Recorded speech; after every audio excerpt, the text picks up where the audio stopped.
Video বার্তায় কর্মসূচি প্রত্যাহারের দাবি করেছেন ডিবি হেফাজতে থাকা বৈষম্য বিরোধী ছাত্র আন্দোলনের ৬ সমন্বয়ক। ঢাকা মহানগর পুলিশের গোয়েন্দা সংস্থার অফিসে ধারণ করা ওই ভিডিও বার্তায় দাবি পূরণ হওয়ার আন্দোলন প্রত্যাহারের কথা জানান সমন্বয়ক নাহিদ ইসলাম। সুষ্ঠু তদন্ত সাপেক্ষে দ্রুত আহত নিহত ঘটনায় বিচারের দাবি করেন তিনি।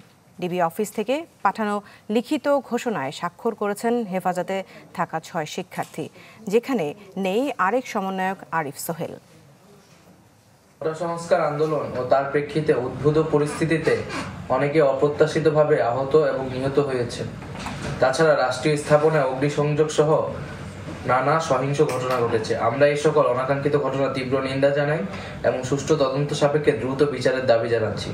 আমাদের প্রধান দাবি ছিল কোটার যৌক্তিক সংস্কার, যা ইতিমধ্যে সরকার পূরণ করেছেন। এখন শিক্ষার সুষ্ঠু পরিবেশ নিশ্চিত করার লক্ষ্যে দ্রুত শিক্ষা প্রতিষ্ঠান খুলে দেওয়ার জন্য সরকারের প্রতি জোর আহ্বান জানাই। সার্বিক স্বার্থে আমরা এই মুহূর্তে থেকে আমাদের কর্মসূচি প্রত্যাহার করছি।